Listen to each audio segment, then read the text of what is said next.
Should I go to Sweden? It's the biggest hotspot in this year's story, so that's a strong argument right there.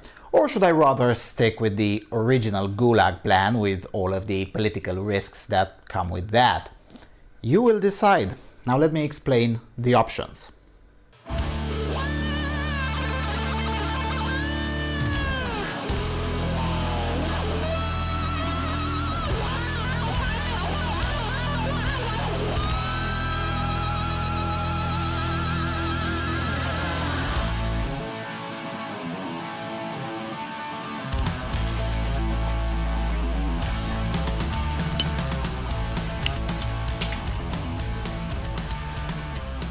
Hello everyone and welcome to the Freedom Alternative.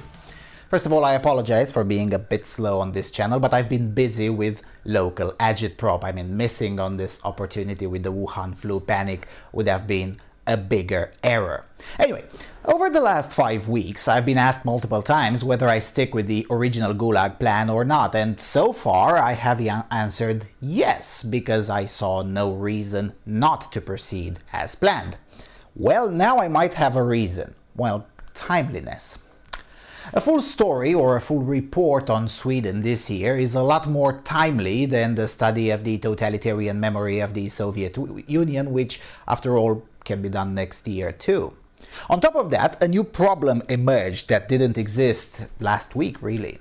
That problem being Uzbekistan. Now, whilst Kazakhstan will for sure allow me to get in no matter how the Wuhan flu panic goes, and Kyrgyzstan is more than 90% likely as well, Uzbekistan is a lot less likely. Let us not forget that Uzbekistan has curfews all year round, and politically it is fundamentally an unfree regime. Besides, the entire region is next to China, so they have extra reasons to impose, well, even more totalitarian crap than they usually do. Now, I'm not concerned at all about the Wuhan flu itself, so from a health risks perspective, it's all the same to me. But Uzbek borders are shut and the communication with and from the authorities are opaque, to say the least. So, if I proceed as planned, I would have to do a stripped-down version of the tour and risk being blocked at the Uzbek border. Now, I've been in that situation before. It's nowhere near as bad as people think it is. However, it would definitely affect the quality of the Gulag tour. After all, it's in Uzbekistan where most of the knowledge about the old Islamic world is located and one of the main points of the Gulag tour. Also, while I can reasonably expect that I can get into Kyrgyzstan in August, it may not be the best time in history to do political research there, so there's that. And then there is the Sweden option. A tour in Sweden now would be very timely. And by now, I mean, well, in June 2020 really, just in time to catch the Almedalen and the Midsummer events, which would provide ample opportunities to test narratives, both among the locals and narratives that circulate now about Sweden. Which one is true? I don't know. I have an idea of my own, of course. I know where to look online, but how does it look like on the ground? Well, I know where to look on the ground too, but I have to be there first.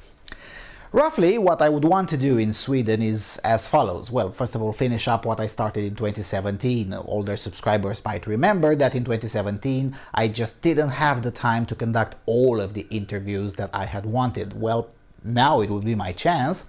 And then I'll also get to speak with several medical professionals in the country, either on camera or off camera, just so I can get the direct knowledge without mainstream media filter.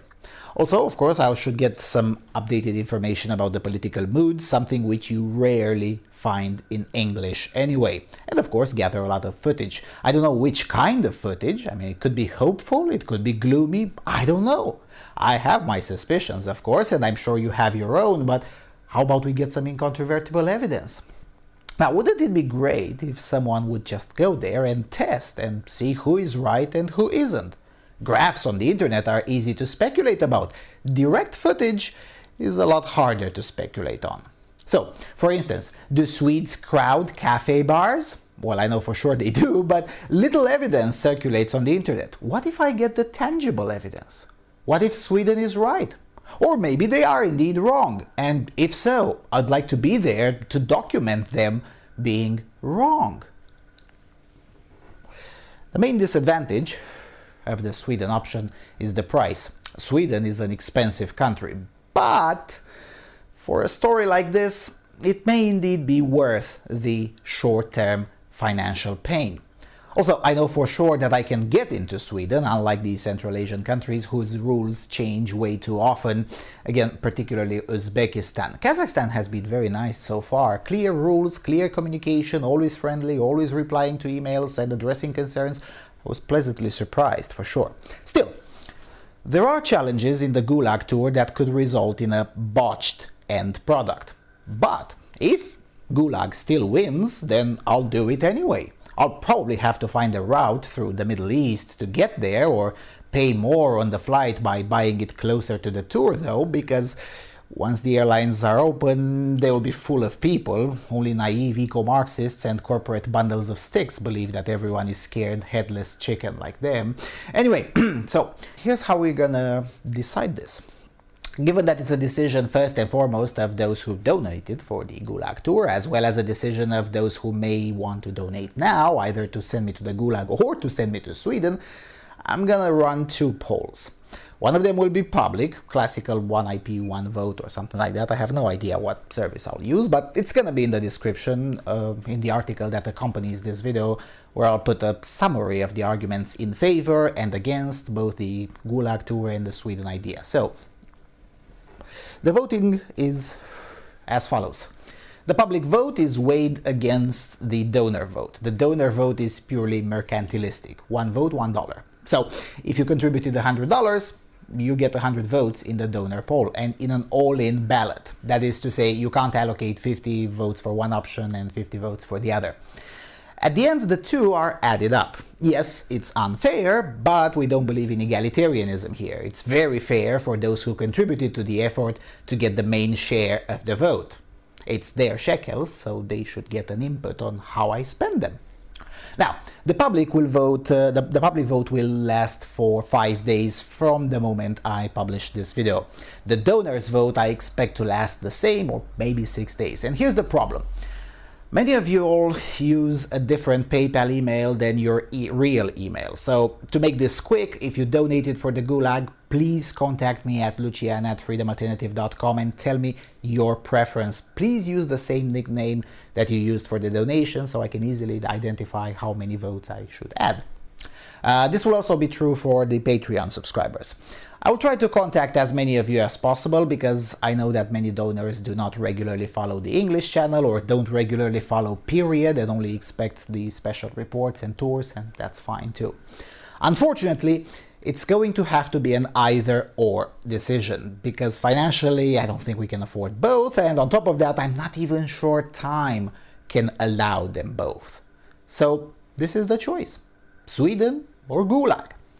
If Gulag still wins, then I will proceed to start looking for a flight to Kazakhstan. May get complicated, but it's doable, likely without Uzbekistan, though not without me trying. If Sweden wins, then I will immediately book a flight to Sweden in mid-June. I chose mid-June for multiple reasons, as I said, and the most important being the weather. As you all know, if it's cold, then I'm not going. Mid-June is very warm and a nice period of the year, weather-wise, in Sweden. And the other reason is the one that I mentioned earlier, the mass events that will very likely take place, and I'd like to be there to document them. And then there is the fact that if the panic cards are right, Sweden will be a full reservoir of dangerous Wuhan flu. And if the panic cards are wrong, then Sweden will be best positioned around that time to show it. Either way, it's a great period to document. So, yeah, please vote, I guess. There's a link in the low bar, see the polls there, and yeah, I guess I'll see you in a few days after the results to tell you more details. And also in the meantime, I'll make sure to record some more videos in English. Thanks for watching. Cheers!